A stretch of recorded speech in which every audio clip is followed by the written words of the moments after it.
over a brief history of the United States of America. Hi, boys and girls, ready to get started? Once upon a time, there were these people in Europe called pilgrims, and they were afraid of being persecuted. So they all got in a boat and sailed to the New World where they wouldn't have to be scared ever again. Oh, I'm so relaxed. I feel so much safer. But as soon as they arrived, they were greeted by savages, and they got scared all over again. So they killed them all. Now, you'd think wiping out a race of people would calm them down, but no. Instead, they started getting frightened of each other. Witch! So they burned witches. In 1775, they started killing the British so they could be free. And it worked, but they still didn't feel safe.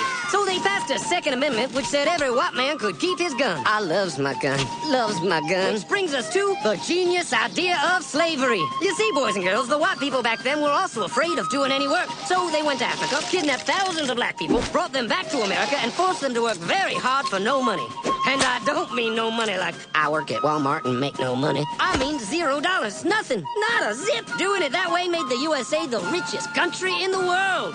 So did having all that money and free help calm the white people down? No way. They got even more afraid. That's because after 200 years of slavery, the black people now outnumbered the white people in many parts of the South. Well, you can pretty much guess what came next. The slaves started rebelling. There were uprisings, and old master's head got chopped off. And when white people heard of this, they were freaking out and going, I want to live. Don't kill me, big black man. Well, just in the nick of time came Samuel Colt, who in 1836 invented the first weapon ever that could be fired over and over without having to reload. And all the southern whites were like, yeehaw! But it was too late. The North soon won the Civil War and the slaves were freed. Yep, they were free now to go chop all the old masters' heads off. And everybody was like, oh no, we're gonna die. But the freed slaves took no revenge. They just wanted to live in peace. But you couldn't convince the white people of this. So they formed the Ku Klux Klan. And in 1871, the same year the Klan became an illegal terrorist organization, another group was founded, the National Rifle Association. Soon politicians passed one of the first gun laws, making it illegal for any black person to own one.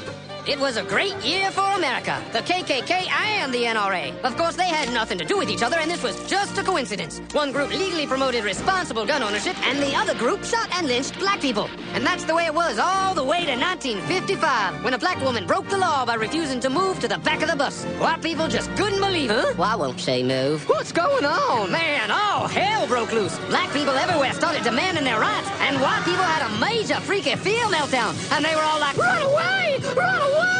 And they did. They all ran fleeing to the suburbs where it was all white and safe and clean. And they went out and bought 250 million guns and put locks on the doors, alarms in the houses, and gates around the neighborhoods. And finally, they were all safe and secure and snug as a bug.